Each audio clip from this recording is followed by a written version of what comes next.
Do it. Here we go. Hey! Oh, I forgot to change the thing up in the corner. This is not episode 111. This is episode 112. Woo! We got everything ready to go. It's like, dude, we're getting so good at this. Like, the episodes I told you are not just to get too cocky, man. Don't get too cocky. I got too cocky, and we got the episode number. Dude, that was the first thing that happened, too. It just drops down, and it's the wrong episode number. That's hilarious. Well, that's what happens. Yeah. That's what happens when you're doing live television. All right. Cool. We are live. We are here. It is episode number 112 of the motherfucking podcast. This is, of course, the official podcast of the International Power Rock Combo motherfucking Ruckus from Denver and Chicago, respectively. I'm Aaron Howell. I'm Gordo. How are you? Gordo, it's so good to see you. Good to see you. I really look forward to our time together every week. I do too. And really here we do. are, yet again. Don't get jealous, but I started talking to a therapist again, and so I'm talking to someone else for extended periods of time once a week. Well, there goes our quality time. Yeah, I'm not going to have anything to complain about when we get here, man. I'm not going to. Hey, we've got a very special guest this week. I'm very excited to have an old friend, a very talented musician, very cool, ballsy, just intense, awesome human being, a hero to rock and rollers across the globe. Please welcome my good friend from the Adrian Conner Band and Hell's Bells. Please welcome Adrian Conner to the program. Yeah, Adrian Conner is on the program. That's great. Adrian Conner. Yeah. How you doing? I'm good. How are you It's guys good doing? to see you. Nice to see you too. Yeah. Nice to meet you, Gordo. Yeah, nice to meet you. I'm surprised you guys haven't met before. Well, I think maybe in passing we have, because I've been to a couple of Hell's Bells show. The last one I went to was at the Oriental. And but that was a while ago. That was a long time ago. Yeah. Man. But killer show. Yeah, always a killer show.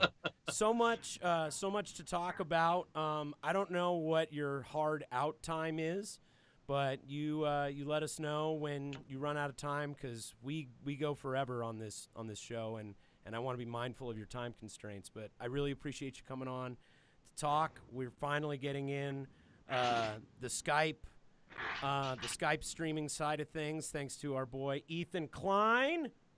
Yes. Fucking love you, dude. And it appears as though we've got the chat going this week. So if you're on Facebook or YouTube and you want to drop in and say hi, I do have, I think you can see on the stream, I've got this iPad here that actually has everything in the chat. So drop a word, say hi, say what's up to Adrian, say what's up to Gordo. That's the new technology that we were trying to integrate into this episode. Something new every week. Yeah, it's like when things are going so well, let's just fuck it all up. So Adrian, first of all, I gotta ask how you've been doing during all the insanity. Like, how are you doing during, mostly through quarantine, because none of us are playing shows right now. I've seen some of your streams going on. What have you been up to? How have you been trying to make use of the time that you've had? Well, I've been streaming twice a week on Facebook, YouTube, and sometimes Instagram if I can get my phone up. And I do that Wednesdays at 7. Wednesdays at 9 and Fridays at 7 Central Time. And I've been having a lot of fun with that, and people tip me, and that's been buying my groceries, and it's been fucking awesome. And it's also fun because everybody starts talking to each other, and I like that too. That's cool. Yeah, that's cool. It is a good opportunity for people to get connected, and I yearn for the early days of the pandemic when that was like, it seems like it was going on a lot more, where people were just like engaging with each other and having fun, shooting the shit with people in those streams. it seems to have died down a little bit. Or has that been the case for you, or are you still getting good engagement? Well, I've always had a solid small group, and so it's never been like, I think the first one we did in March was unusual, where it was a lot of people, but we were using a different platform, so the numbers were different. You know what I mean? But yeah, so there's not that many people watch me, but there's solid group of people that come and they tip me. And that's like fucking awesome. I mean, I'm just like, I'm like, actually have not ever made this much money doing my original music. Really? Ever. Yeah. I mean, really? Where I don't have to pay the gas, the band members, you know what I mean? Like cause I just, so I'm like, oh my God, I'm, like maybe at 40% of my expenses. That's fucking awesome, dude. I know. Like I'm not going to stop live streaming. And I mean, I try not to let that number on the left side upset me, because, you go to watch streams for people here in Austin and people have hundreds to 200 or, and it's kind of like, oh, but but it's not really about that anymore. It's not really, it's about reaching the people that are interested in what you're doing. And it kind of doesn't matter how many people, it matters how many, it matters the dedication of the people that are engaged. This is like a major thesis of this show.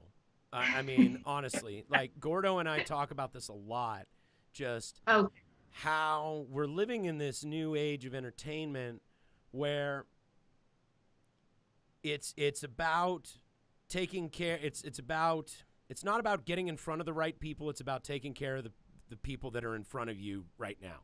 Like, those are the people. And it's like, if you can compare it to bartending.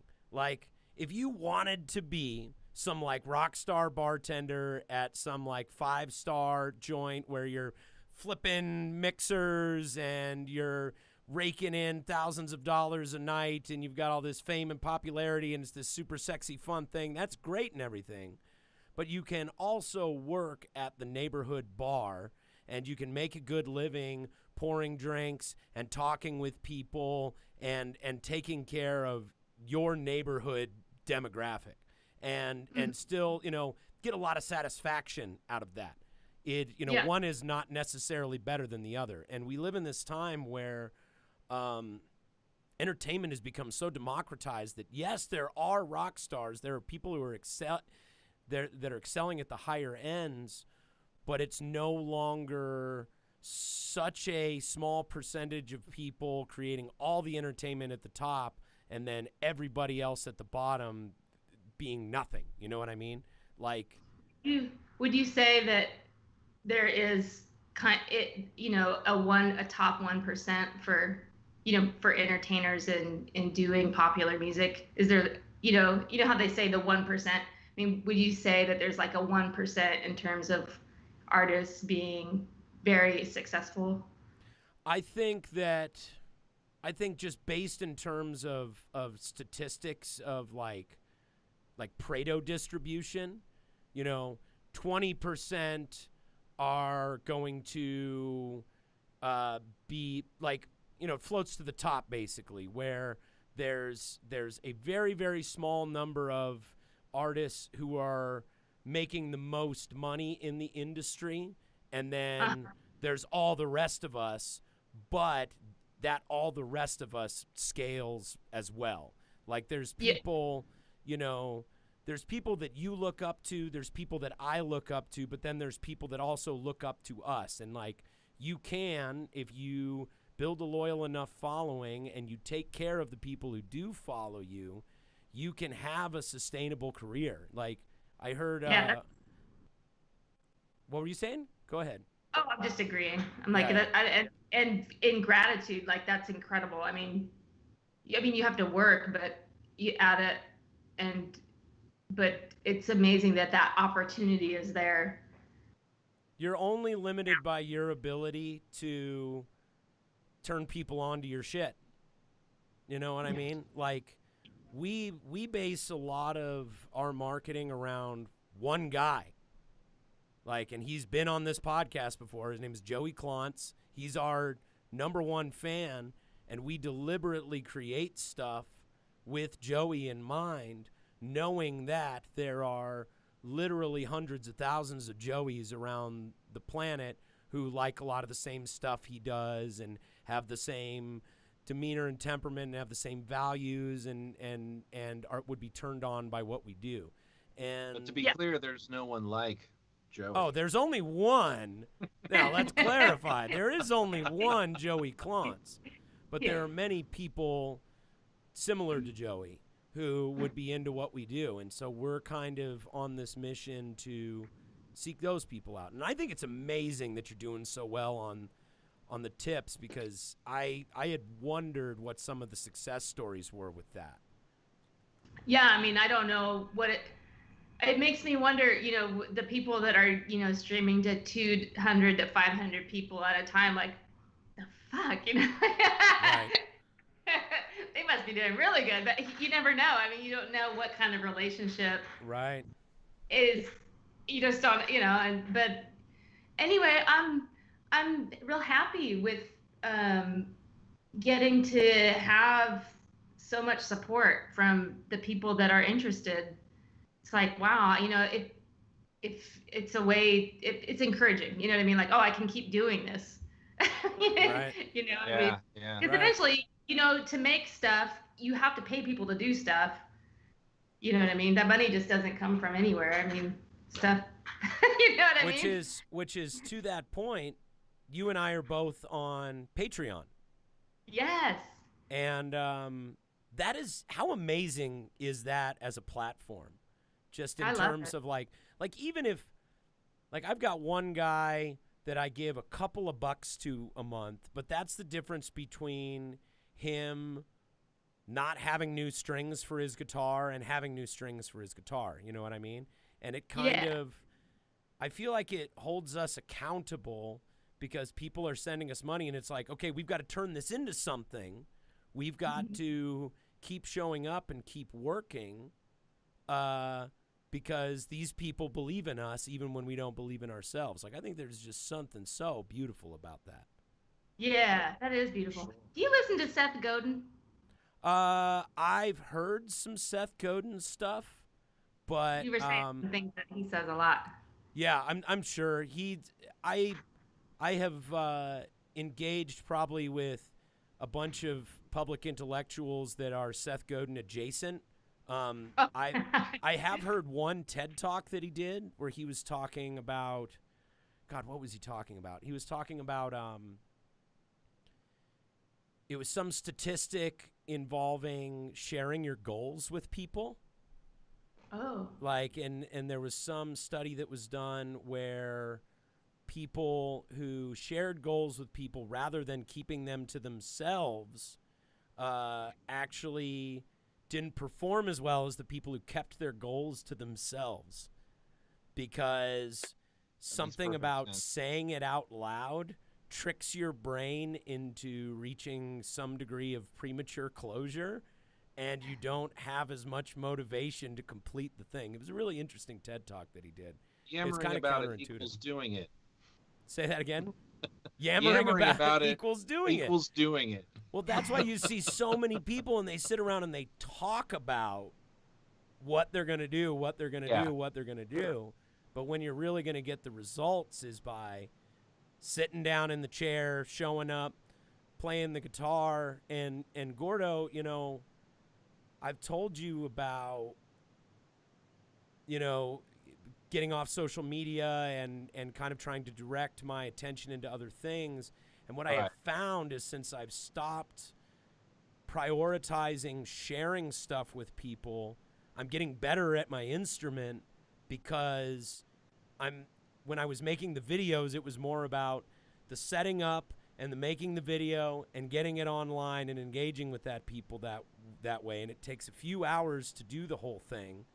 Or I could put those 3 hours into playing scales and learning how to play the fucking guitar and write songs and shit like that.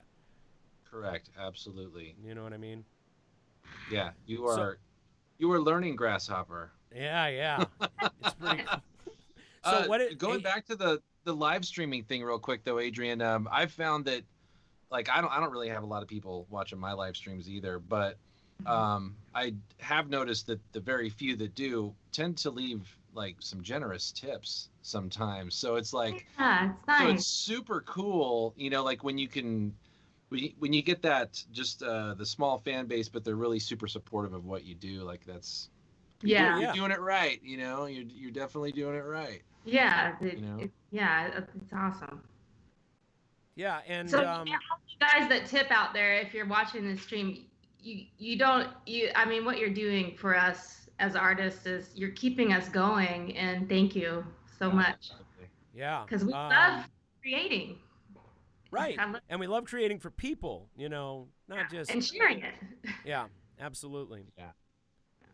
Yeah, man. So have you noticed that your relationships with your fan base has deepened as a result? Oh yeah, because I'm not doing as much managing work for the other band, and so I have a lot more time to engage with people that are reaching out.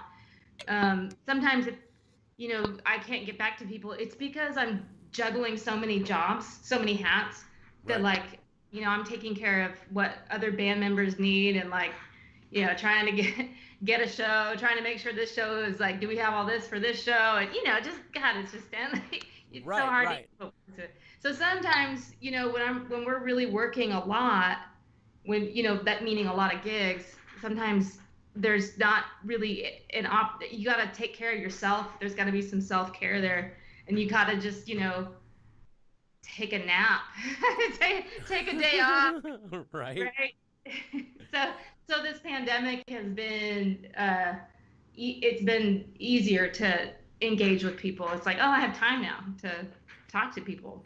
It's kind of been something of a stepping off of the treadmill. You know what I mean? Like stepping off like the hedonic treadmill of just like getting to the next signpost, just like focusing on like, oh, I've got to get on this festival so that I can get to the next thing, and I got to do this show so I can get to the next thing, and I've got to get the album done, and it's like it reallocates your priorities and forces the recovery, which is so important.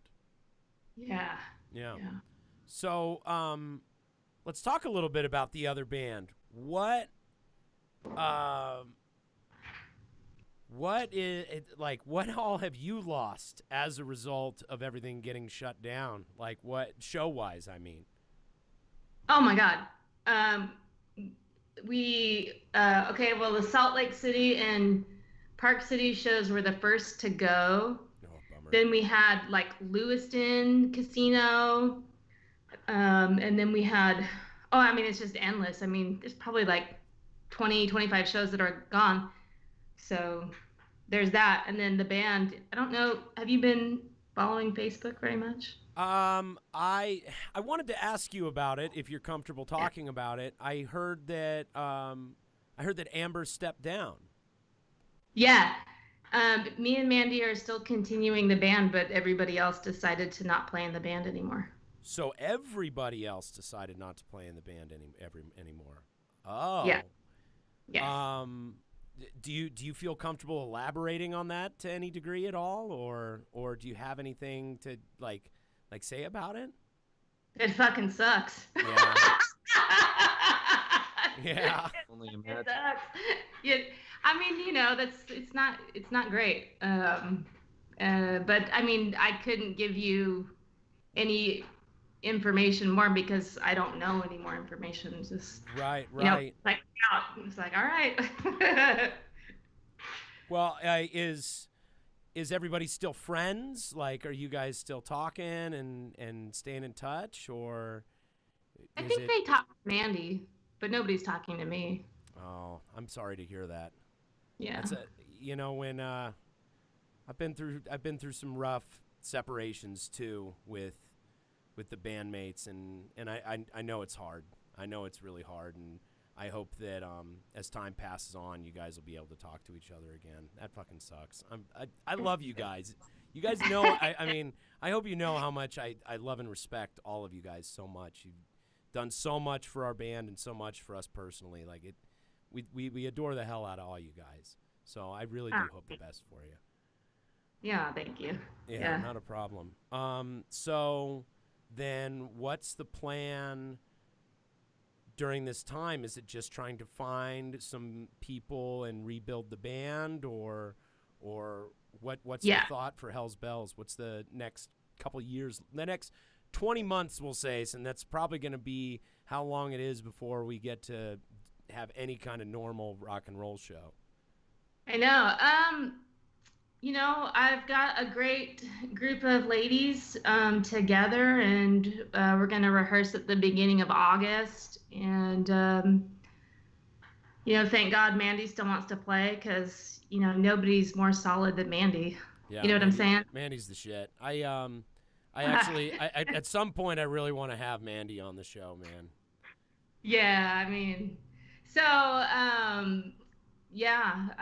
we'll practice in August. And I can see continuing if we are all getting along and everybody is, enjoying themselves, and we're all on the same page in terms of, it continuing to improve. Right. It's got to be fun. Yeah. But it also has to be, tight. Well, and you were making a point too, and this is something that, and one of the reasons I wanted to ask about Hell's Bells is you were talking about how much has gone into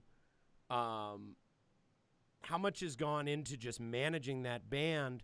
That, if I understand correctly, the whole reason, and this is just from, I think, conversations that we had a long time ago, is the whole point of Hell's Bells was like, let's create something so that we don't have to have day jobs, like, so that we can focus on our music, like our individual music. Like, you wanted to make a living as a musician, and it seemed like Hell's Bells would be a great way to facilitate your other creative interests. Is that true? That's true for me. I don't know that, you'd have to ask each other member what their plans were or why they were in it. I know for me, it's just so fun to play that music. And it's also like, because it's so good. And then the fans are, you walk out and they're like singing the songs and they're cheering at you. And Right. It's like you're in an 80s heavy metal music video. It's so fun. And I just, and with the band, when it's playing tight, and you can, because like if the rhythm section's not tight, I can't do that Angus thing. Like, Right. that's all based on the rhythm section. I mean, if they are not, then I'm like, oh, my legs turn to jelly. I have no muscle. Yeah. So, wow. I mean, it's just so fun. And it's a lot different than doing my original music. And I couldn't not do my original music. But what I get out of Hell's Bells is, so I just, if people are going to still come and enjoy it and give me the energy that, because it's like me, them, and Right. And it feels really good. So I enjoy doing it, and I don't really see a reason to stop. Right. No, totally. And I can say from personal experience that, like, the live shows are amazing. They're super fun. It's some of the best times I've had is like playing and going to Hell's Bells shows. I've got a picture somewhere that I wanted to bring up before here, but we did a show with you guys, and we were doing our Maiden tribute at the time. And there's a picture of you somewhere on stage in your Angus skirt and bra with a fucking Eddie mask on, just like throwing the horns and having the time of your life. Like, Yeah. like it. I didn't mean to make it sound like it's just a job. It's just a thing that you guys did to facilitate that, because I've seen you, and you can't fake that. You can't fake that, like how much fun that you guys have up there. And I mean, in a lot of ways, it's like, it's better than AC/DC in a lot of ways, because, of course, praise be to the forefathers and all that, but, they've got their giant pyrotechnic and light shows, and they've got their, years and years of reputation preceding them, where they can go up and they can kind of do it like some old guys and have a good time. But like, you guys in like a small theater is one of the most fun times, and just like being up, up in person with you gals rocking out is, I mean, that's something that like, it's just like all laid bare out there, and it's an incredible thing to see. Cool. Yeah. I had fun with you. Yeah. So I guess another question that I had is, what is the like, have you done any experimenting with long distance preparation, long distance rehearsal, like what if, because you've got a head start on a lot of this stuff that people are trying to do now, because you've been trying to manage a long distance band for years. Oh. Right. So right. what are the things that you're doing to keep everybody engaged and to stay on top of things? Are you sending stuff back and forth, or are people just expected to learn the material on their own, or are you communicating with video? Yes, That's it? Yes, we are. Yeah, our rhythm player, Jess, she's really a really fun and great person. We worked a lot together on Skype, and you can't play together like that. Right. That's so when that technology comes where we can all interact in real time, where music is as in real time on the internet, that's gonna just be like so incredible for bands, because there's a lag time, and it just, you can't rehearse. Right. So me and Jess spent a lot of time together on Skype working on guitars, and then no, I mean, what everybody else is, learn it, do the album. It's, don't deviate from the albums kind of thing, and yeah, that's kind of how it's going right now. So this is something I always wondered too, is do you guys get together? Do you guys get together to rehearse like before the shows, or do you get on stage and everybody's just kind of expected to be able to do it? Oh yeah, no, we rehearse. Yeah. Okay. So we're gonna rehearse at the beginning of the month and do some rehearsals and stuff. So is everybody just gonna fly out there to you? No, I'm gonna go up to Seattle. We're all gonna meet up in Washington and go over to Mandy's house and rehearse. Cool. 1 second. Yeah, not a problem.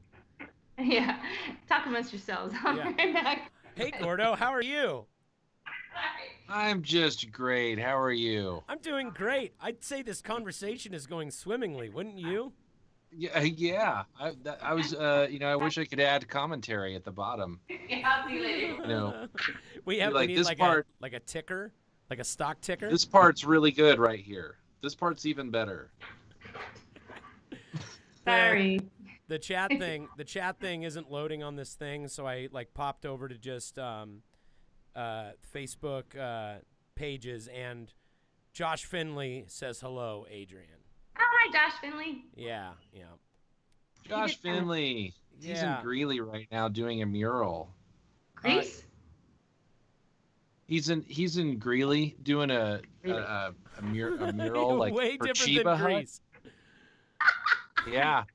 I mean, he could be in Greece for all I know. I don't know. Not to say that Greeley isn't as majestic as the city of Greece, or the country of Greece. But, I mean, it's a beautiful place, too, But, no, he's in Greeley. He's doing a lot of stuff for Chiba Hut. He does murals at all their locations, and they're pretty fucking amazing. Like he's been producing some pretty incredible work, and he's he just going did like a sci-fi recliner of some kind. I saw he just sci-fi recliner. Yeah, it's all teched out. It's pretty cool. Like a picture of it, a mural of a sci-fi recliner. Yeah, it's got flames and all kinds of cool shit. It's awesome. I imagine that someone like Josh Finley, who, like, the only thing that's ever interrupted his workflow is going to the bar, and even in that case, he still works at the bar, or like going to play a show. So I imagine that he's been producing just like crazy, just tons of art. Considering that, really the only things that deter him are driving and sleeping. So other than that, he's pretty much on the job 24/7. 24/7, absolutely. Yeah, Adrian. Yes. So I'm looking for my phone, my charger. Oh, okay. I'm sorry. I've got You're fine. This is good. People want an window inside, like who you are really. That's what people want. They want to know. They're like, oh, she charges her phone just like I do. It's great behind the scenes content. Yeah. She can't find her charger either. She's just like me. You can do it too. So what's it been like down in Austin lately? Like how's Austin going?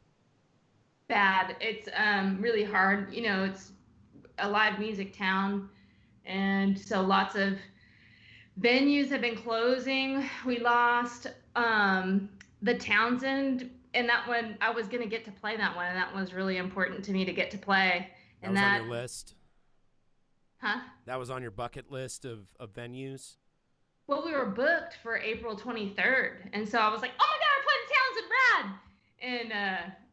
And that closed like for good, as far as I know. I mean, last I heard. And then some of the larger venues like Barracuda is gone. A place called Plush, which was mostly like DJ stuff. But I'm pretty sure like my Ableton tutor had like a open mic he would do over there, like a DJ open mic that he would do over there.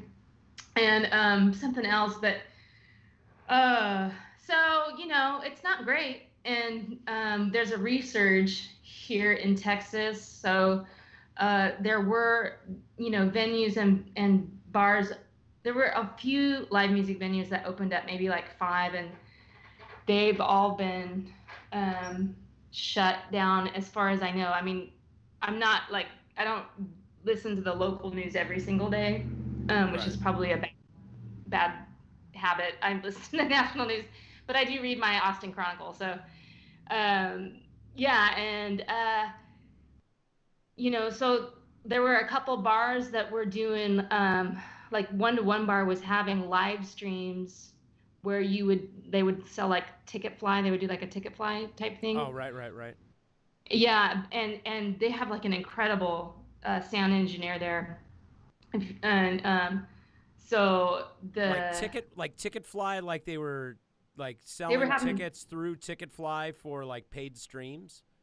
Yeah, on their stage. So that's really cool. The band would go and set up there, and the sound engineer would be there, and they would put and so they were doing some. But you know, I was gonna watch one of them, and it was right when the governor shut everything back down, and so they canceled all of it because you just can't have strange people can't be around other strange people.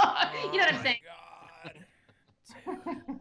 It's been and when the pandemic started, we were talking on the podcast, and Gordo, you'll remember early on we were talking about it's going to be interesting to see what happens across the country because all the individual states kind of have followed different, like taken their own path, and we've gotten to see this like huge sample of how it's happened in real time. And you know, I've just been seeing the headline. I've just been seeing the headlines about Texas, and it seemed like initially they were so cavalier about it, and to see someone who was so initially cavalier about it turn around and get so fucking serious about it that's frightening. That's really terrifying. You know, if the governor of Texas, who is just like, fuck you, is getting spooked. Well, and to think that it's been that way from the beginning. It's been that dangerous from the beginning. You know, like it didn't just get and nobody dangerous. listened. You know, like that's kind of the frustrating part about this whole thing is, you know, like maybe could have been avoided. You know, you would think so, but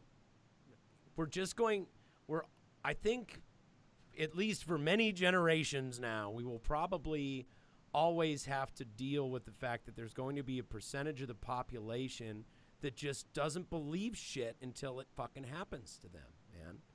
You know, until they start to see it in their own communities, and they start to see it happening to people they love. Like, it's just not like we're just gonna have to deal with that. It fucking sucks, but it just seems to be the way that it is. And, yeah. I don't know, yeah, man. It definitely seems to be taking that. It takes that personal, you know, experience to really kind of maybe make people do an about face, you know. Yeah. Well, from being someone that lives here, to me it came across as cautious, like, okay, we're only going to try 25%, and then so they did that. And a lot of the bars, you know, the music venues were saying, well, we're not going to open because we can't make money at 25%. We need to have it at least 50%. And when it turned to 50%, I think there was I think there was about 5 music venues that opened. And some of them were having shows, and some of them I had never even heard of before. I was like, what's this place? Right.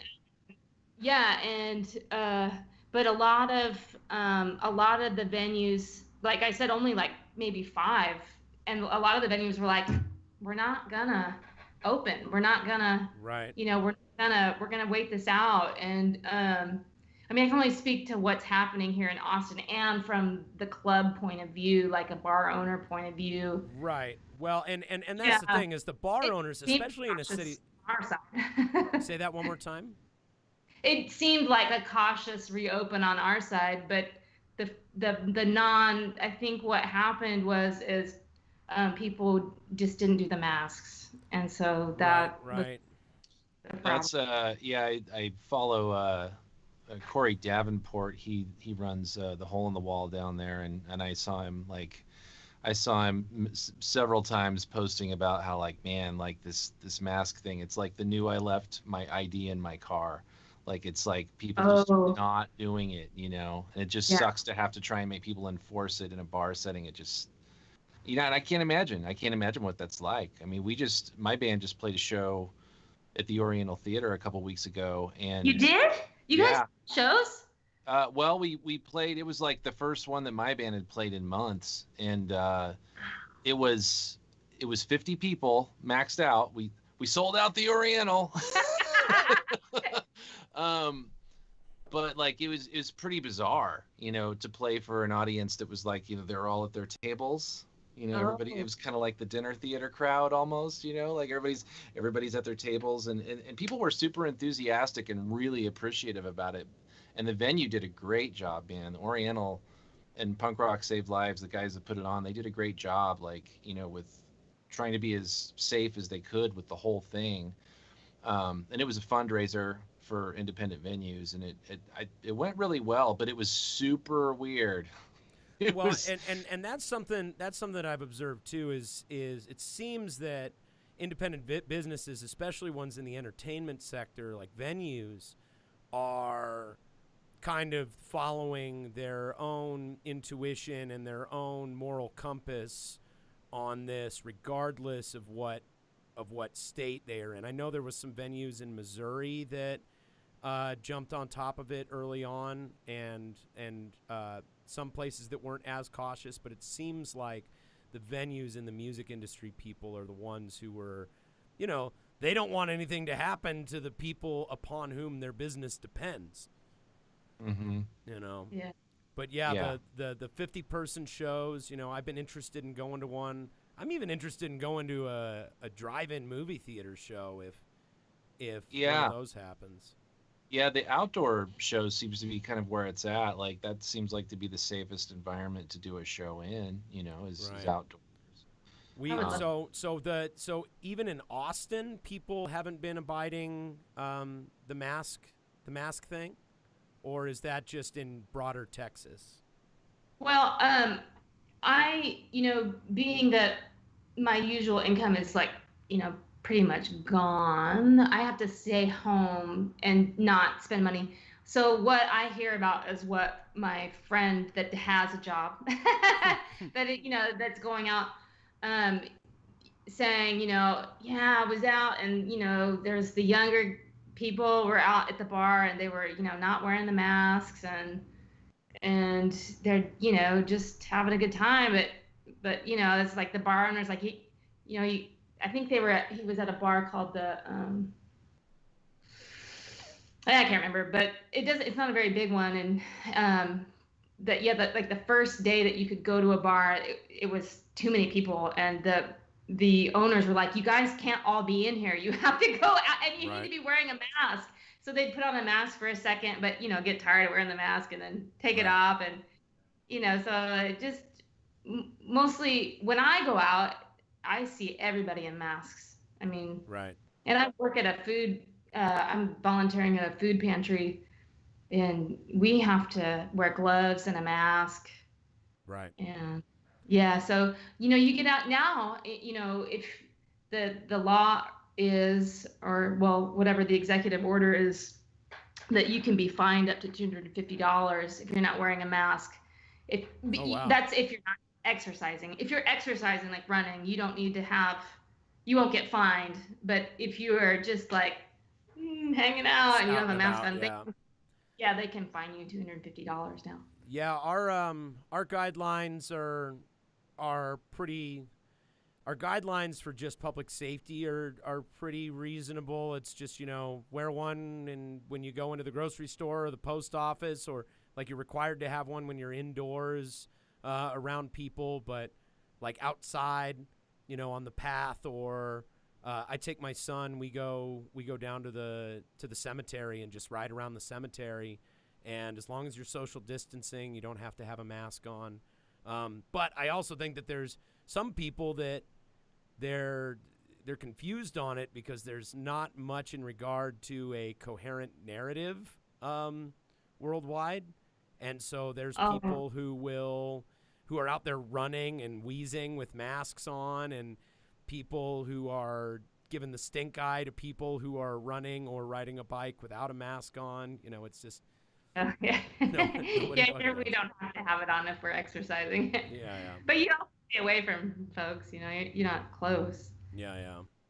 Things are bigger here. At least we're not Yeah, no, I mean we've got plenty of room. Yeah, we've got plenty of room, but I think in like tighter quarters, some people are just understandably very nervous, obviously. I've been encouraged by hiking out here. I've seen a lot of people in masks hiking, or at least they have a mask.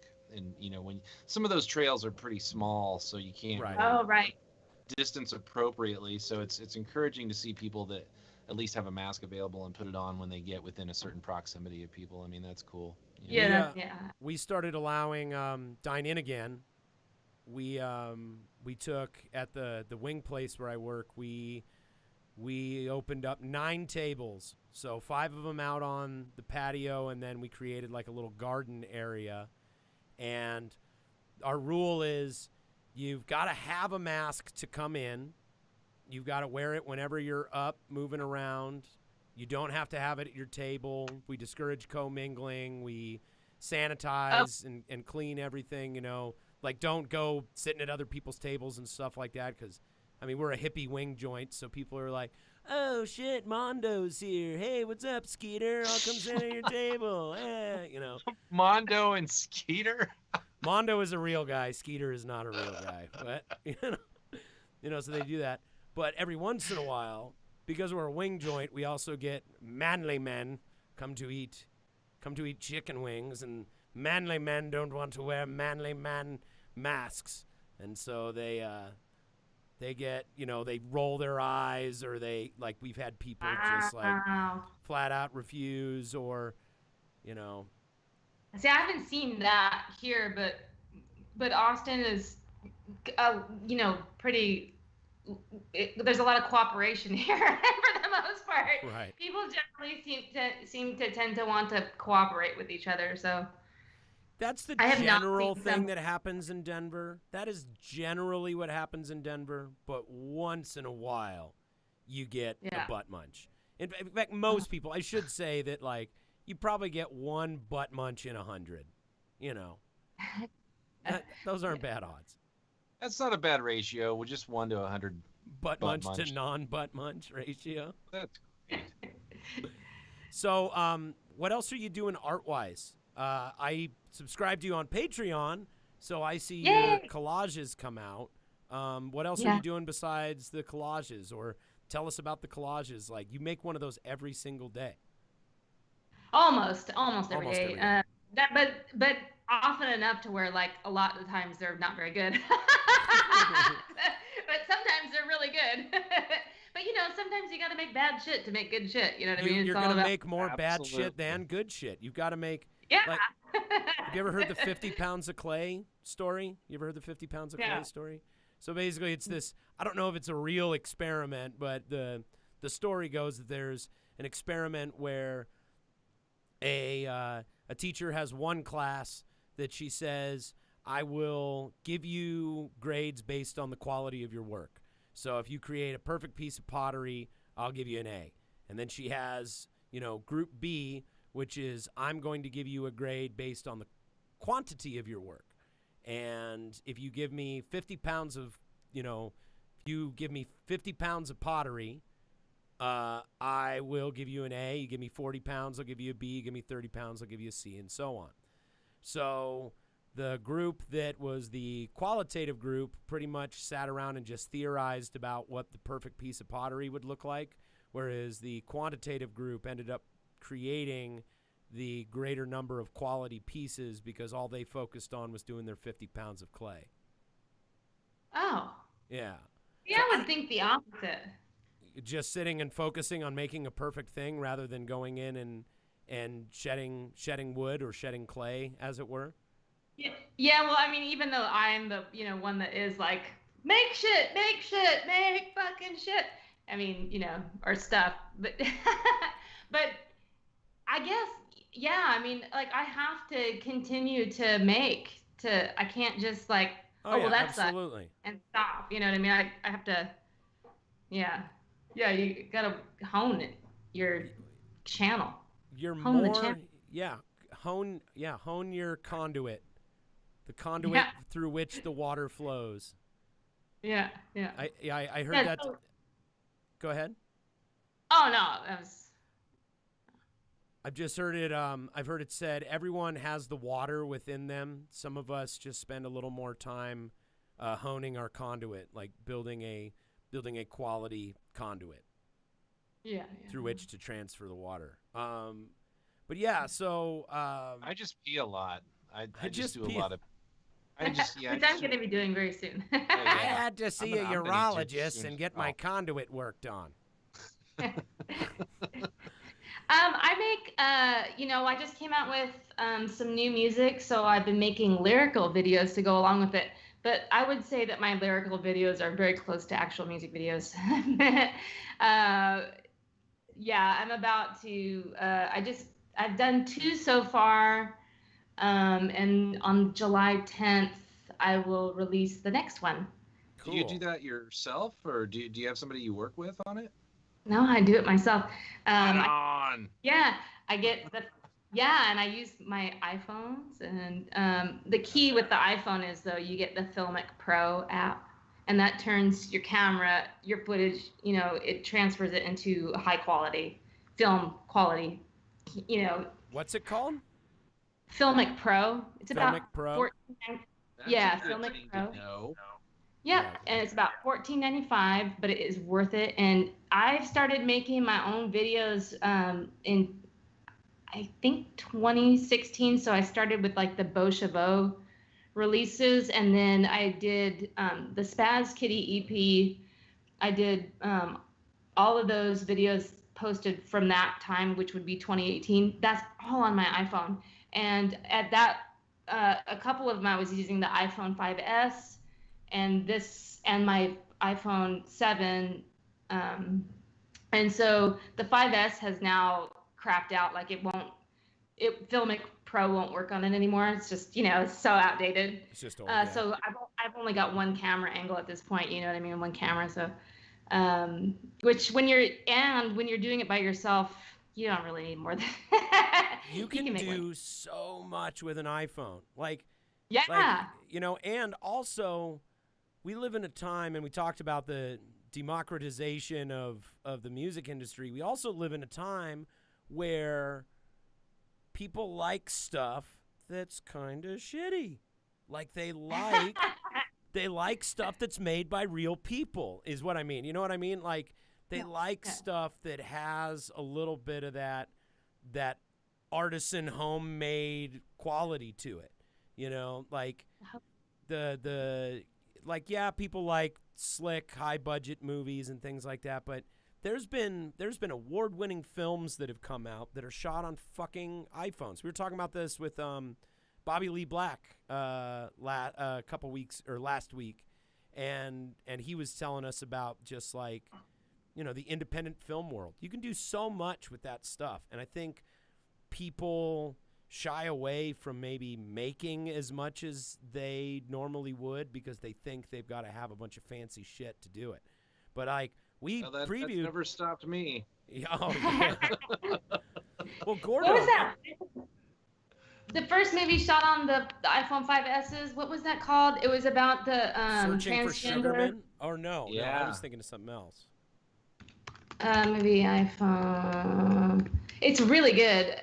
Yeah, I can't remember what the title of it is. I'll find it. Yeah, it's a good film. I just know about the Searching for Sugarman. Searching for Sugarman. Oh, are you talking about Irving Sugarman? Irving Sugarman. No, there was that movie about that guy who wrote that Rodriguez. song. Rodriguez, who wrote Sugarman, and the whole... Bold fact. Yeah, there was a documentary about how it became this huge hit in South Africa during apartheid. We should have asked Eric Stranger about that. It was Tangerine. That movie, Tangerine. Yeah, all on 5S. 5S. That's not a good camera. No. Yeah, it's not. So and I saw that movie, and that was amazing. And he did another movie after that. I don't know what iPhones he used for that, but I also didn't see the movie. But that filmmaker has done another movie. What's his name? Let's see. I've also made a ton of stuff that I've paid top dollar for and had done on super expensive shit, or like hired someone or took a very long time to create something and had it like do nothing in terms of its impact on people, or at least not a proportionate impact, and then do something that you just make on your fucking iPhone and people eat it up. They love it. They like that it's you, That's why I like making records out of my house. That is so cool, by the way. I think, Gordo, your records are fucking amazing, too. Like, you make great records out of your house. Speaking of making records, how did you go about making your record, Adrian? Was that mostly home recording, or did you go into a professional studio for that? No. I have a great drummer named Chris Stromquist who records the drums for me. I send him my demos, and he makes up stuff that I really love to it, and he records it and sends me the wave files for each input, and then I retrack everything here at the house. So the one kind of bummer about here is my street is a little bit busy, so I kind of, I need to wait to record stuff when it's not. No. You get the sound of the streets on your record. People love that. It's authentic. It's on unspeakable for sure. Um, yeah, and so I make everything here, and then I have somebody that I trust to mix, and I have somebody that I trust to master, and that team is very good. And I could never, to pay $45 an hour or whatever. I think, I'm sure it's just goes up from there, but it seems like the general rate around Austin is about $45 an hour. On top of them, a lot of studios are like, you have to do a full 8-hour day. It's like, that's not my workflow. My workflow is like, I've got 3 good hours in me and I got to move on to something else, to like do. And then, when you're paying $45 an hour, how can you be creative when you're just like, oh my God, I have to get this done? Right. The clock is running out on you. Yeah. Yeah, I'm fucking done with doing that shit. You can do it at the house, and that's when you can relax and take a break and not have to worry about. The anxiety level can go through the roof at a professional studio, like just like that. And on top of that, they don't know what you want. They don't know and you've gotta, they can't hear, and and when you can't hear it, or you want something different, you don't know how to tell them. It's very disempowering. And so, to have Logic and learn that and having production available has been wonderful. And it's also, been able to open up a conversation to me to hip hop. Hip hop has always been on the front of production, always, and it's always been the innovative. Where you want to find innovation in production, it's hip hop. And I always, I had such a hard time being able to connect to it, because it was just like, how are they doing this? Like, how are all these sounds? Right. And now that I can kind of, see, it's like, wow, everything has become so much more interesting to me, because I take the time to dive into it and experiment more and look into those spaces and try things out without having the worry of being on the clock, or having the scrutiny of an engineer or a producer or other bandmates that are in the room, like, come on, get it done. Yeah. But for, like all the albums I came out with up to 2014's album, Be Your Own Savior, that was just me, like, recording at home. And, I didn't know how to work a drum machine or anything like that. I think I had GarageBand, but, everything in there was so annoying, like, and lame. And I just didn't have the, patience to go in and figure out, how to use it. But when I got Logic and I started working on that Beau Chavot record, I realized, because we started recording and listening back, I'm like, this is just like every other thing I've made. It's like, it sounds like a fucking demo, and I'm like, I don't know what clicked, but at some point I was just like, opened Logic and was like, oh wait, it's all here. I can do this. We have to do this for ourselves because nobody's going to do this for us. Like, and so that was like the big turning point for me in terms of, going beyond just being able to add guitar or voice to something. Right. I mean, I obviously advocate for using studios, because we go up to Evergroove, but Evergroove is a place where they deliberately set out to facilitate and create a comfortable environment, and they work with bands on price, and they don't want it to be cost prohibitive in any way. But that being said, I do everything I can to increase my knowledge around what I can do on my own to get better and to understand how to communicate what I want at home. You know what I mean? Get all that done in pre-production before going in and being on the clock. And you were mentioning you have a Ableton tutor? I do, yeah. Yeah, Ableton's not, like Logic is a way easier program to Right. get a hold of than Ableton's really difficult. And Dude, it I've is mostly like been using it's confusing. Ableton. What's that? It's confusing. Yeah, I've mostly been using Ableton to perform live by myself. And but to use, I haven't really used it in terms of creating like I haven't gone into their sound, gone into depth with the sounds that they provide there, and played with that. I mean, what I would like to do, there's this really great guy, I think his name is Andrew on YouTube. He's got a, I can't, I wish I'm going to take a few classes from him on production. I'm sure it's just like, any online class where you just kind of do it on your own. Because he has a couple really cool segments where he'll take like one sound and then he'll send it to 4 other producers and they'll make a song out of it, and then they'll share it, and it's real interesting how far everybody goes with just this one fucking sound, like Right. and then, Right. you know what I mean, just that, and then they make this huge song out of it. It's fucking awesome. So I would like to take some classes with that because I'm really at a remedial stage with all that stuff, and you can hear it, when you listen to the stuff I've put out. I'm just, starting to paint by color, by numbers, where But it still opens up a whole different part of your brain. You know what I Yeah. mean? Yeah, And it gives you more tools to work with. It's a process. Like I consider it kind of a lifelong journey of learning about, Absolutely. like engineering, production, like learning how to, even trying to challenge myself on guitar or vocally or whatever it is. Like it's just constantly trying to build on the skills that I have and Right. learn something new, Yeah. Well, I mean, what else are you gonna do?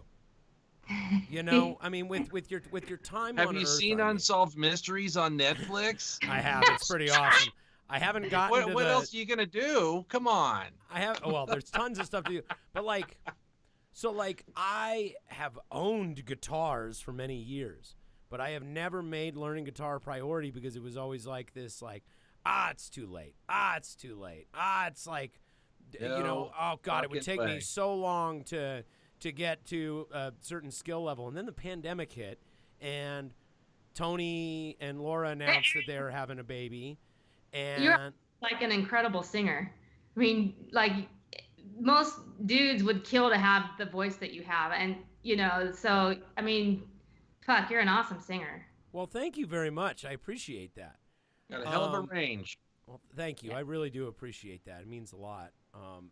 It became this thing though where it was like, that was like, I have in recent years been trying to see how I can. Chad Amon, our keyboard player from White Fudge and the Heavy Heavies, and he's in the Oingo Boingo project with me.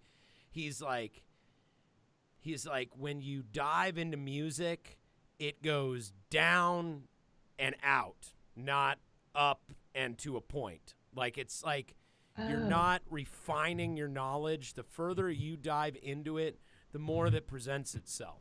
So, like, I've been on this kick of, like, I don't have my band. Tony's having a baby. I've got the baby at home. We've got the pandemic. No one's going to be playing shows. Our label's not doing anything. We're not going to be going anywhere and doing anything for a very long time. So it became like, what are you going to do about it? Okay, I'm going to pick up a guitar and I'm going to learn to play guitar, even though I fucking suck at it. You know what I mean? And had I known how rapidly you can improve on something once you put consistent daily effort into it, I would have started doing this years and years and years ago with many, many more things. And so I think that going in and trying to learn Ableton as a beginner is just a fucking amazing thing to do. I think it's frustrating. Super frustrating. What has happened? Yeah. Like anything worth doing, it's frustrating. Right. Well, I watch my baby boy get frustrated about for the 4th of July, we went over to some friend's house to hang out and let him play with some babies and some kids and shit. And he lost his fucking mind over a bubble mower, you know, because he really wanted to be good at it. He really wanted to make it work. He really wanted to see the bubbles go, and he just wasn't, like, holding it down in the right place. And so I had to, like, walk alongside him and, like, hold the handle down and, like, help him figure it out. But, like, every time it would get stuck and he couldn't work it, he would fall to pieces. And, like, he just melted down. And everybody at the party goes, "Oh, did he fall? Did he hit his head? Did he get hurt?" I said, "No. He's just frustrated about the bubble mower. He's frustrated about a thing he can't do." And Sarah goes, "Yeah, he takes after his dad in that respect, you know?"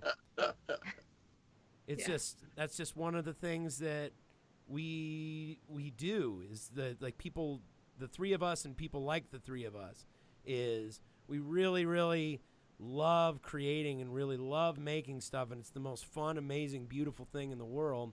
But trying to develop the skill set required to do it with some level of proficiency is fucking maddening. Yeah, that frustration is inherent, you know. Yeah, it's just gonna happen. Yeah, and pushing through that frustration is just such a necessary skill set to learn. You know, that's as important as the primary skill set. Yeah, I've said it before and I'll say it again. Like I had a drummer that told me some of the best advice I've ever gotten from anybody, and that's don't quit 5 minutes before the miracle. Mm-hmm. You know, like you think it's not going to work. You've been working on it for hours. You're like, fuck this. And then it all just comes together. There's that, what is it? That Napoleon Hill thing where he talks about don't stop digging 3 feet from gold. Like there's a whole story about like a guy who like starts like a mining plot and he's like digging for gold and it's just driving him nuts and he finally throws in the towel and sells the property to another prospector, and the guy goes in and finds gold 3 feet from the spot that the dude was originally digging. I didn't have to do much work. Yeah, he's like, "Oh yeah, you just needed to move the drill over a little bit. Works just fine." Yeah, no man, it's I just think it's really cool, you know, that like I know you, like I've supported your career, your independent music career, your original music career outside of Hell's Bells in the time that I've known you, but I haven't like people might be surprised to see how different your original music is to Hell's Bells, like how like all the different twists and turns that you take and trying to develop as a songwriter all the time and trying to try out new, like I listened to your new album for the first time on my way over here, and it's just so different from everything else you've done, just texturally and subject matter and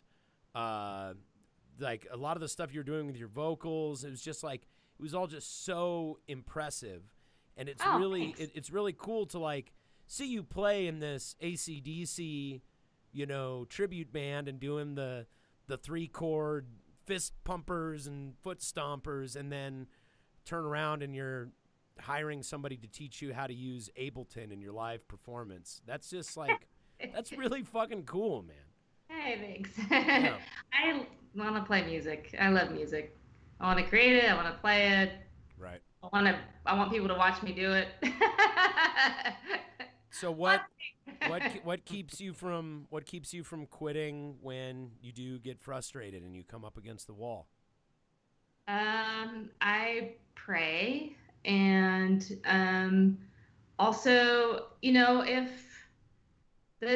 I just keep seeing a door open, and if that door shuts, then hopefully another door that makes sense opens in another direction. But the door hasn't closed for me yet, so, and I don't want it to, but you know, there's not anything I can control, and you know what I mean, and I'm just doing what I was born to do, and I feel that is performing. And I started acting last November, and I started taking You acting started class. acting.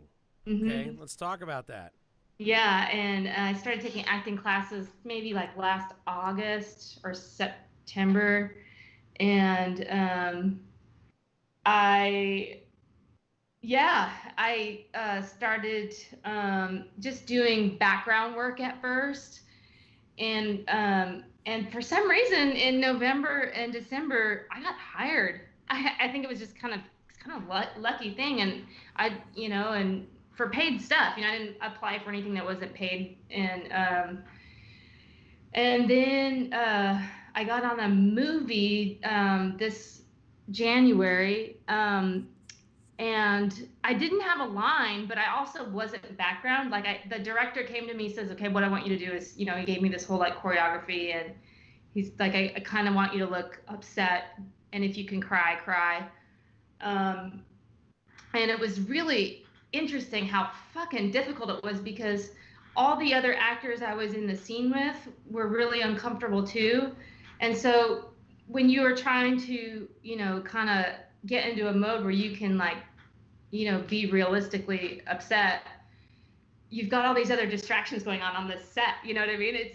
There's that whole, and anyway, I don't know what, the movie hasn't come out yet, and I'm probably in it for like, in it. I don't even know. They edited it, but they gave me an IMDb credit. I was just gonna say you got an IMDb legit, credit. Yeah. Legit. And I don't, and it's like for somebody to get that and not speak is, it's kind of rare. I mean, you really need to have kind of a line. So I don't know. We'll see. I hope my mom doesn't see it because they were, yeah. I don't want to. That's intriguing. It's cool if you're saying to yourself, I hope my mom doesn't see it. Yeah. That just means it was cool.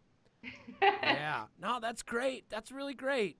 Man, when next time you're in town, see, I really can't wait to do this in person again. Like the Skype interviews have been fun. It's been great learning the technology, but I wish we were established enough that we could have more easily done your live episode when you guys were in town, because I want to like bring you in here and show you the studio and man, maybe we can get you to do some voiceover stuff. That would be a lot of fun.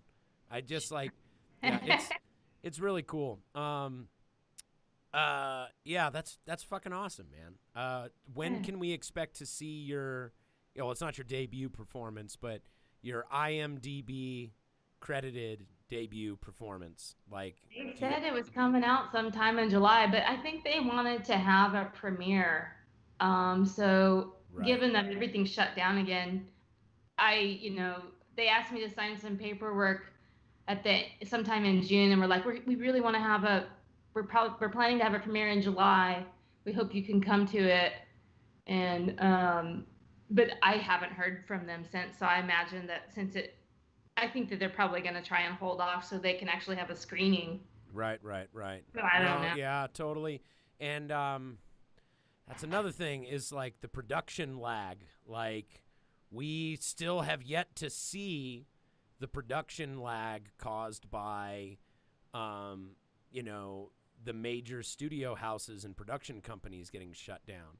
So I predict we are going to see a rise in the popularity of independent, like lower budget, smaller level content. Like I think we're gonna see a lot more of that just because nobody has been making anything with the big production studios in the last few months. They halted production on everything. So the only stuff that's gonna sneak through once that lag starts to catch up is the stuff that people either can make from home or with small groups of people, or things that people can roll out quickly, like building shit in your home, just doing, like we said, stuff that's kind of shitty. We're going to see a lot of like consumer grade entertainment. It's going to be really cool. Hey, let's take a look at this lyric video of yours. What do you say? Sure. All right. Absolutely. So to let the viewers know, we're going to try an experiment here. All right, because basically what happened for those of you who watched our episode with Plagiarizer, Adrian and Gordo cannot hear what is on my computer on their end. So on the Plagiarizer episode, I was pretty much sitting there rocking out to their song while the band and Gordo sat politely and listened to me speak loudly and try and explain what part of the song they were on. So to counteract that this week, we are going to try and start the videos all at the same time. You will only hear the one that is on my computer, but I'm thinking we'll be able to watch from more or less the same place. You might want to put some... Do you have any headphones by any chance? Me? Yeah. Yeah, you might want to throw some headphones on. Gordo, you've got headphones on, right? I've got headphones. All right, so let's see here. You're going to have to give us the countdown, the final countdown. Oh, yeah, absolutely. And then when y'all hit play, I'm going to use the restroom. Okay. But I'm getting to my headphones. Hold on.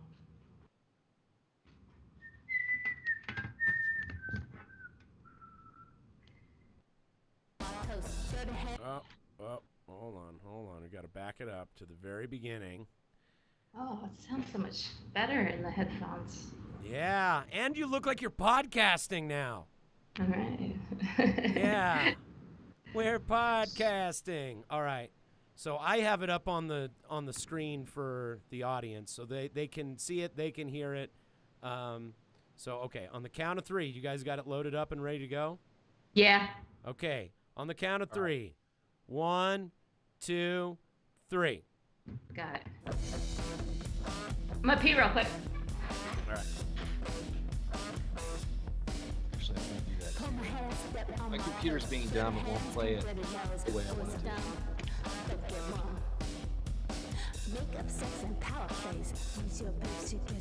This is way more than a lyric video. This is rad.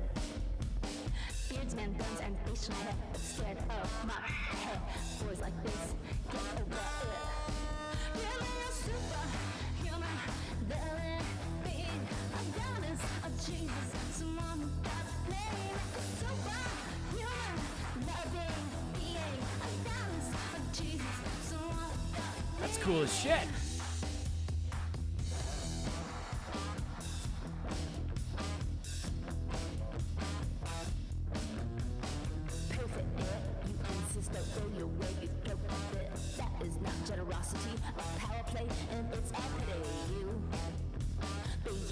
Yeah, man.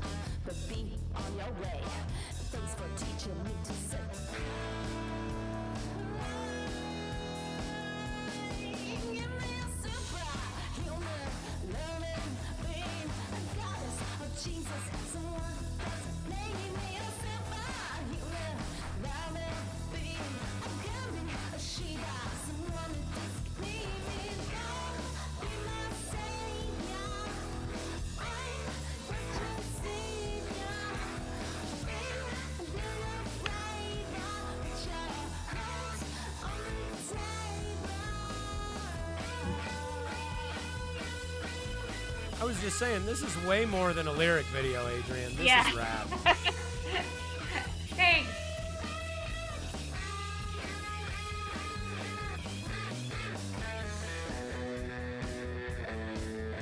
You did this with your iPhone?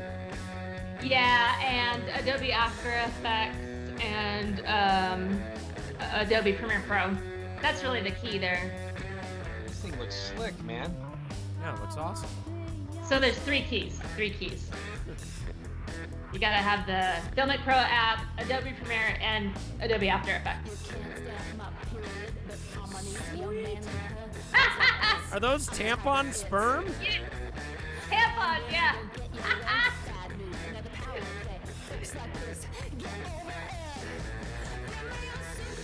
But they were like tampons that were behaving like sperm.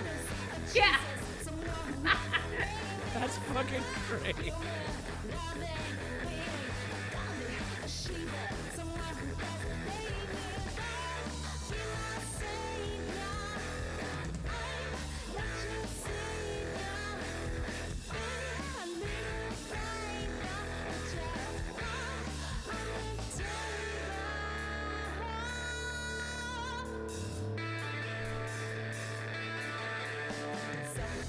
Take a pic so our friends can envy it and tell like this. It's ego.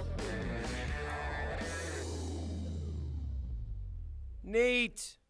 Yay, that was fun, right? That's neat. Thanks. Very cool. It's very cool shit. Fun. That one hurt my hands. So that was hard to make. That was a lot of mass tracking. That's really cool, man. I'm really impressed. That was awesome. I was like lagging behind because I was watching all of this on my phone, and it's like being in a weird time warp. That was super cool. Wait, you were watching the stream on your phone while you were I was peeing? watching this, yeah, because my computer was broadcasting the sound out. It's like, no. Did you feel like a time traveler? Yeah, I felt like very, very late time traveler. I'm late to the party. I'm watching the video and I've got like the picture-in-picture thing on OBS and I'm like, wow, that's great. Don't you think, Gordo? And I go to switch over and you're in the bathroom, go over and Adrian's gone too, and I'm like, oh, okay. So we all started it at the same time, but I'm still going to sit here and watch it by myself. We had the same idea. Yeah, no, I get it.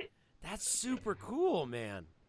That is like, okay, so let's dive into that. Let's break it apart. So musically, you recorded that all at home with Logic and like just Logic, like you did it all on that and then sent it to somebody for mixing and mastering, or what was the process on the audio side of it? I believe I mic'd the guitar. Time goes by and I kind of forget what the fuck I did. I have a Focusrite audio interface. And I just go straight into Logic. I grabbed towards the end of the song, I changed the guitar tone. I put a trash on it. It was like a whole audio plug-in, like distortion. So I found like a real. That's where it gets that crunchy distortion. Yeah. Yeah, that wasn't in a Logic plugin. That was something I bought. I think it's called Trash.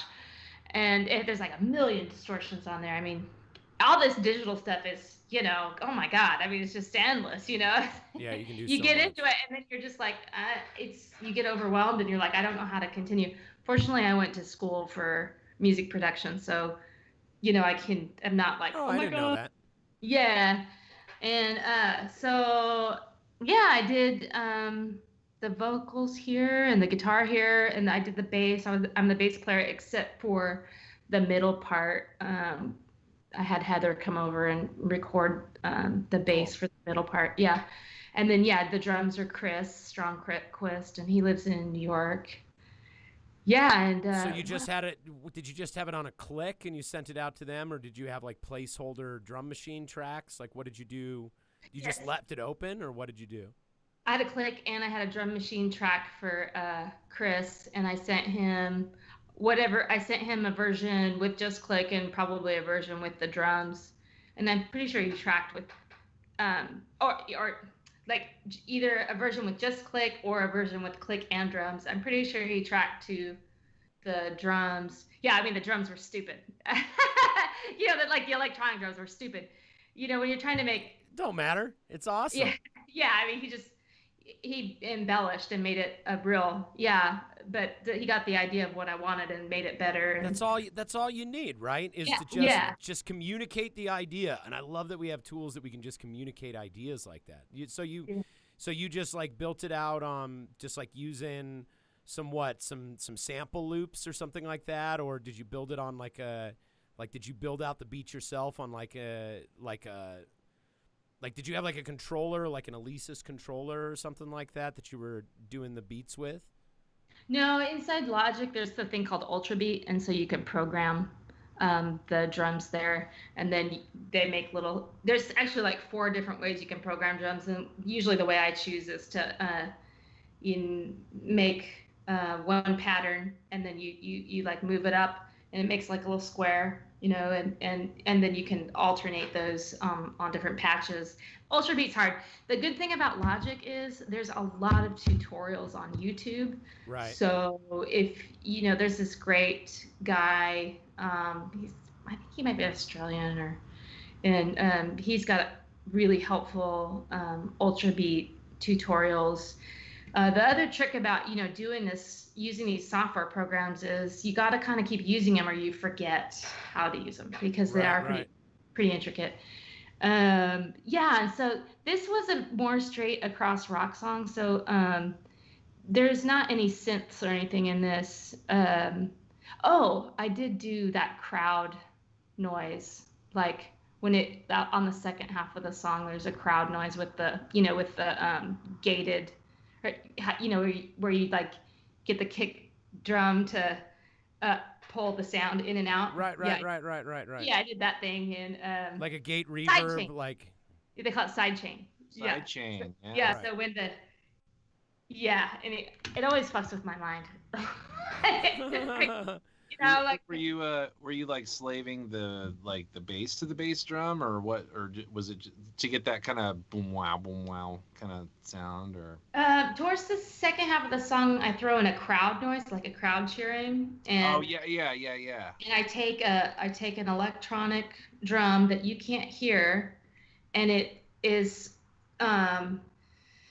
I think how it works, signal flow fucks with me real bad. Like, I'm kind of dyslexic. So what I think happens is the every time the kick drum hits, it takes the volume down for the crowd. So it goes, kind of ducks the applause underneath. Yeah. That's so fucking cool. Yeah. It sounds awesome. It sounds really good. It's actually, and I'm like running on like 15 years. This like was something that people were doing like 15 years ago. You know what I mean? Like I'm just and I learned like my favorite electronic artist these days is Grimes. So I actually watched an interview on her, and she talks about it being in one of her songs that I could never hear. I'm like, what is she? It's just like right. She said, oh yeah, I put a crowd noise in here just so that it, like the song was kind of dying and stuff. And that's how I felt about this song. Like it kind of starting to die. Like I need some energy. Oh yeah, so I just tried the same thing that she tried, except her mix, of course, is like so elegant. I mean, I can't even hear it at all. Like she's a master. She's she's like just elegant. Like my stuff is very like. It's like a little kid like drawing, you know what I mean? And hers is like this Renaissance fucking but that's how it starts, you know what I mean? And it's all connected. You know what I mean? It's all connected to your workflow and your workshop and your palette, and you're going like you're doodling right now, but eventually, you've got the rest of your life to do it. That's the thing too, is like I love that we're living in a time where it's cool to be a lifelong musician and it's cool to be a lifelong creator, and you can go, hey, who says I can't start learning to make EDM at age 40, or who says I can't start playing around with video production at age 60, or pick up the guitar or the piano at age 70 or 80 even. It's like it doesn't take that long to learn how to do things. I mean, it takes a long time, but it doesn't take an impossibly prohibitive amount of time to do anything, to learn to do stuff. You know? Like Premiere Pro and Adobe Premiere, all those things, like all the videos I've made, I did that because I watched tutorials. It's all on YouTube. It's all right there. I mean, if you can think of how to ask the question, then it's there. And sometimes what your limitation is not knowing what exists out there in terms of possibilities of, what people have done with the software. So you don't know how to ask. So then you kind of have to, if I'm doing a video and I'm like, man, something needs to happen and I just don't know what. I don't know what to ask. Sometimes I'll just go and look for 7 great things you can, do to make your this or that better, and sometimes a lot of times that's kind of like the worst way to go about it, because it is time consuming. And a lot of times it's like, that's not it. No, that's not it. But it leads to things. It leads to things. And so, Yeah, like that. If I was to charge somebody what I did for Superhuman, I mean, I would have to charge somebody at least $1,000, if not $2,000. That took so much time, and it hurt my hands. I was like, Right. just because not knowing what I was gonna do, and I just started, like, I knew that I needed to have the tunnel thing, and I saw that there was a Premiere Pro thing on that, and then I was like, okay, so what if I can make windows in the movement of this tunnel? What if I can spin the tunnel? Because in the Adobe Premiere YouTube, all it does is show you how to make the tunnel. It doesn't show you how to twist it or do any of that stuff. Right. So you start, you learn how to kind of take it, and then so there was probably, if somebody had a plan, there probably was a way to put that video together in a much faster way, but I didn't have a plan, and so I'm dealing with suddenly a twisting tunnel, and I'm trying to put windows in it, and so I gotta, man, it was fucking intense. Like type, you gotta mass track all those movements with the other, because basically it's tracks, all that video stuff. Right. It's tracks layers. that you're mixing together. Yeah. And so anyway, it's really fun, and editing it just seems to come together like easily. Like I can't tell you how many times I've just done something and be like, oh my god. Yeah. Isn't that a great feeling? Like just the feeling of putting one foot in front of the other and fucking doing a thing. Like, it's the best. Yeah, it was like, so it's kind of like the thing about, the doors opening. It's like I'm just kind of going through doors, and, so far, I don't know. That's all I'm doing is I keep walking through the doors that open, and if they close, I mean, there's something I can do about it, but hopefully another door will open to do something else that fulfills my soul. There's a lot of fucking doors, man. There's always something to do. There's always something new to learn. There's always another place that you can go. Like whether it's creative endeavor or just ideas in general, like if philosophy, and by the way, that this just popped into my head. If we ever get the opportunity to get Blinkist as a sponsor on this show, I will gladly promote them on this show, because I feel like that's one of the best ways of consuming information. Have you guys seen Blinkist? Do you know what this is? Okay, so it's basically a bunch of 15-minute condensed versions of books, and a lot of what is in there is like ultra condensed versions of really important philosophical conversation, like perspectives that are directly related to current things facing the human experience. And, if you want to open a bunch of doors and take in a bunch of information, you can do that much more rapidly. Just like you can do on YouTube, you can go on, and if you want to make a music video, you can go and just search tutorials on DaVinci Resolve or Adobe Premiere or After Effects all day long. You can sit there with your coffee or with your dinner and just like watch video after video of how to learn, and even if it's not related to the particular thing that you're working on, it can lead to another door that'll lead you into another place that'll answer the question that you didn't even know how to ask, like you said. You know what I mean? I'd rather just search for a Led Zeppelin plug-in. I want to sound like Led Zeppelin. Led Zeppelin plug-in. Oh, John Bonham, perfect. Oh, that's another cool thing. That's another cool thing is you can find out what someone's pedal array is. You can go, I love so-and-so's fucking pedal array, and you can go online and search for what does so-and-so play on live. Like, what is Mike Patton's fucking vocal array on stage? And you can find, like, an article where somebody has, like, broken all of that down. It's so fucking cool. List. You know what he plays on is a, what's it called? A Korg Chaos Pad. Mm-hmm. Like, you mentioned, Adrian, like, hip-hop being so far ahead of the curve in terms of production. Like, Mike Patton is definitely someone who has adopted that same philosophy. Like so much of what he uses in live performance and production, he's taken straight from hip hop or electronic music or weird orchestral music or ambient noise music. There's this like almost purity injunction when it comes to rock and roll music, where it's like, these things are rock and roll, these things are not rock and roll. It's like, you don't do this because that's bullshit. We don't want to throw anything like that in there. You know what I mean? But yeah, it's really cool. I'm really happy to hear about the way that you go about just diving into all that shit. It's really cool. Thanks. Yeah, it's really cool. Well, shit. I had a question really quick. Real quick, what are you listening to right now, Adrian? In pandemic times, what music is really floating your boat right now? All right, I'll pull it up.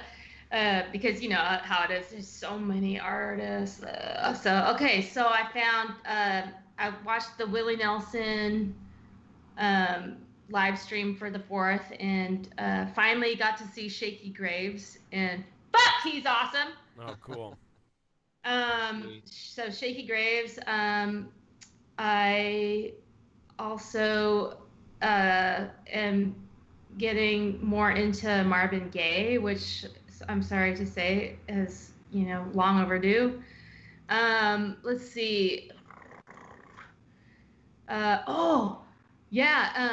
Sweet Spirit and their new album Trinidad. I got that, and that vocalist, she is awesome. She also plays in Heartbones with Harmar Superstar and A Giant Dog. And I'm all just, like, I had heard about Heartbones because they did a concert not too long ago where they covered fucking, the soundtrack to Dirty Dancing. And I didn't go, and I just so regret That's it. so fucking awesome.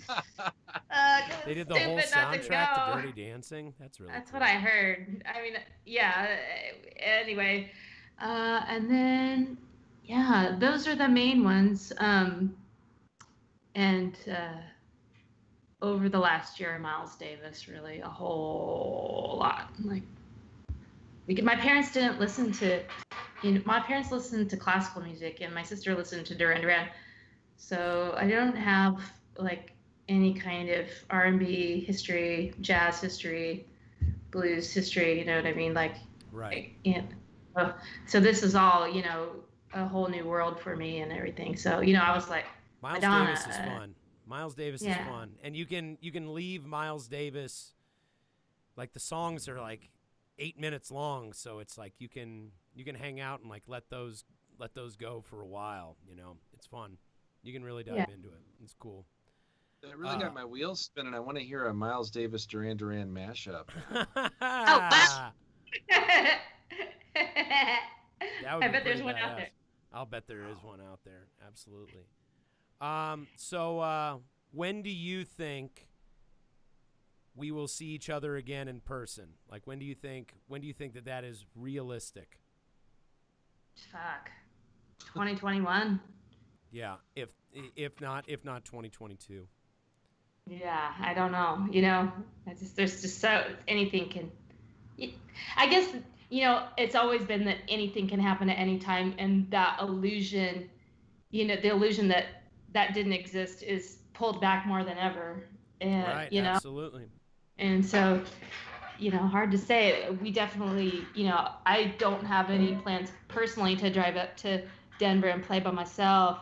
And there's nothing on the books for Hell's Bells in terms of the end of this year that's been booked or anything. But nobody's really, booking stuff. The casinos in Washington are the only venues that are open. I don't know what it's like in other states, but right. Yeah, I don't know. Gordo, after we got done with last week's episode, Gordo and I were talking about the show he just did, the limited capacity show at the Oriental, and I mean, it sounds like fun, and it sounds like something I'd want to do just to say I did I had the experience. But I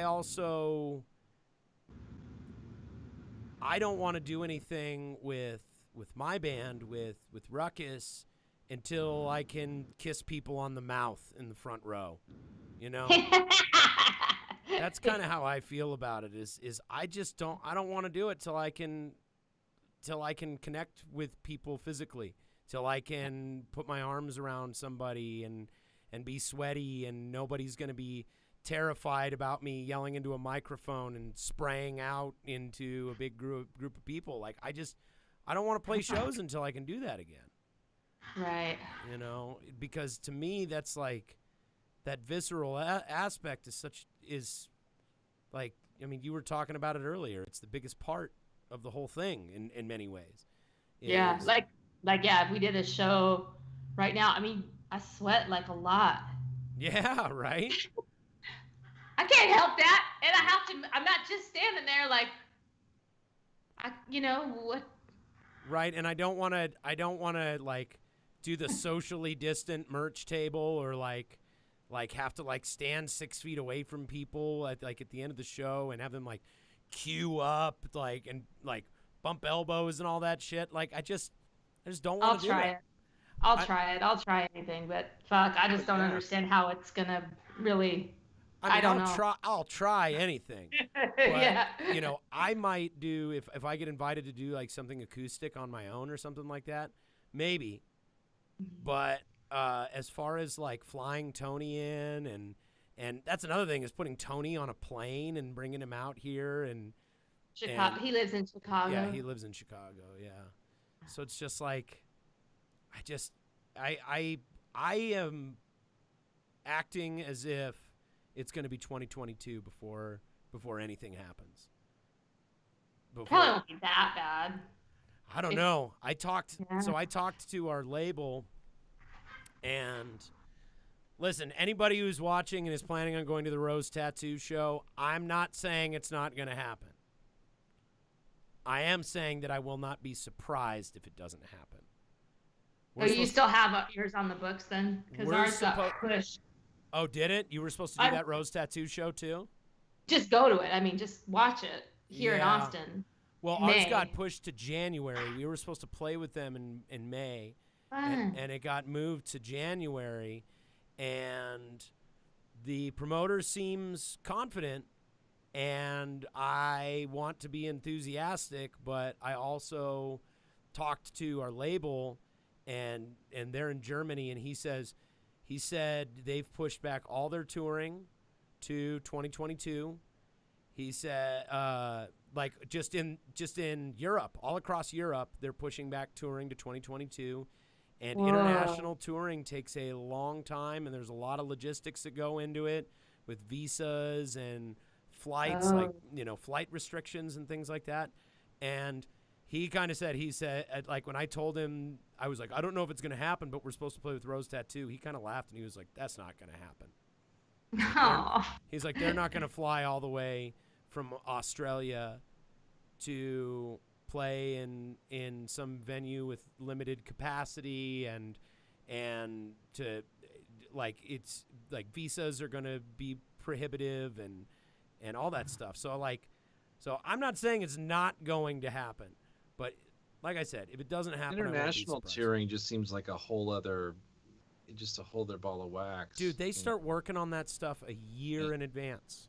Yeah, I mean that's okay. That makes sense. Okay, yeah. I don't have any experience with Europe except for just whatever I was invited to do this last year, but that was just me. But yeah, I have no experience with that. Well, it's like governments. It's like the bigger the picture is, the harder it is to make the pieces move. The harder it is to make the wheels turn. It's like, you're more likely to see things happen in real time on the municipal, on the local level, than you are on the state level, and even above that at the national level, and above that on the international level. So, I think what we're going to see is international touring is going to get pushed way back. Oh, okay. National touring is going to be put out, maybe a little closer than that.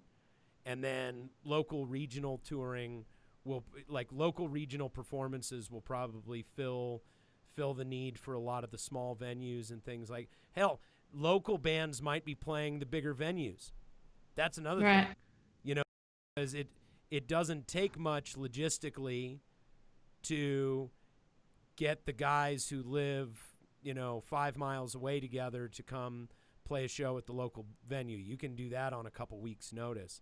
But since stuff is so, like the reopening, we had 2 days before we reopened for dine-in at the restaurant where I work, 2 days before, I didn't think we were going to be opening for the foreseeable future. And then once it got going, it really got going fast. You know what I mean?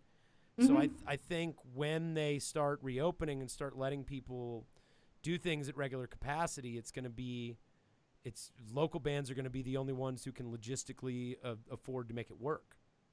Oh, yeah. Yeah. That's my prediction anyway. I'm just a guy, but that's my prediction. Swami. Yeah. Well, hey, Adrian, it's been awesome having you on the show. Thanks for having me. It's been awesome talking with you. I really can't wait to do this in person. It's been too long. It's been too long since we've seen each other, and I consider you a dear old friend, and I'm so happy that you're still doing all the stuff that you do, and I'm a big fan of yours. So keep at it, and hopefully we'll see you soon. Can you give our viewers and listeners all the plugs to let them know where to find you, what to watch out for, what you got coming out next, and what all your socials are and stuff like that? You can drop that here if you want. Do I write it or say it? You can just say it. Just talk. Okay. AdrianConner.com. The front page is like the Twitter feed, and not that I don't know. I guess I use Facebook more, and and then the Instagram. Adrian Conner. I think Instagram's Adrian Spaz Kitty, and Hell's Bells. We'll see what happens. We'll see. I'm excited to see the Bells again. I really am. Yeah. I really want to see a Hell's Bells show again. Yeah. For sure. All right, good. Yeah. All right. Well, cool. Thanks for having me on, you guys. Of course. Yeah. Anytime. This has been the motherfucking podcast. Super rapid sponsor shout out. Thanks to our patrons for supporting the channel and the show and for making everything that we do happen. We love you guys so much. Our patrons make the world go round. Thanks to Evergroove Studio, the official recording studio of motherfucking Ruckus, and any band with some sense in their head. It's the best place to make a record. 70% solar powered, beautiful views in the Black Mountain region of Evergreen. Check it out. RocketSpace Rehearsal Studios. Big shout out to Kate. She's helping me out with a PA tomorrow for my dear friend and coworker Sophia, who passed away sadly earlier this week. We're having a service for her tomorrow out in the park. It's going to be nice, and RocketSpace is helping me out with that. I really appreciate you guys. Thank you so much. Burn TV, this podcast and a bunch of other great content comes out of Burn TV Studios, home of the Nug Nation. Check out the Nug Nation at thenugnation.com. Flipside Music, life is short. Go make some noise. Go see Ike and the boys. They'll take good care of you. Make sure you check out their YouTube series, What the FAQ, on the Flipside Music YouTube. And last but most, Matula Plumbing. Matula! Shit rolls downhill. Don't be at the bottom. Your number 2 is our number 1 priority. Your shit is our bread and butter. Angie's List Super Service Award winner. Back in 2011, 1-1's the only one that mattered, because after that it got all shitty and political, and nobody worth a damn has won since Jerry Matula swept the Home Advisor Awards. The Angies, I guess is what they call that. Do they have an award thing, Gordo? Do you think the Angies, it's like the Oscars? Honestly, without any research off the top of my head, I can say confidently that I wouldn't even bother looking at that Yeah, that's absolutely after Matula won that award that one year. I mean, it's not really worth looking at after It's that. not working it. No, don't even look at it. Don't bother. It's fake news. Yeah. Yeah. Matula Plumbing. Hit him up. Oh, and Mutiny Information Cafe. Of course, this is a Mutiny transmission. A Mutiny transmission. Go see the new mural. Yeah, go see the new mural that Jake Fairley and Josh Finley and Vinny Cheap worked on. It looks fucking badass, man. Yeah, go see it. Thanks so much to our guest, Adrian Conner. Look her up, see her stuff. Thanks so much to Ethan Klein, our tech guru extraordinaire. And thanks to all of you for watching episode 112 of the motherfucking podcast. We'll catch you next week. My name is Aaron Howell. Gordo. And we'll see you next time, guys. Thank you, guys. Bye.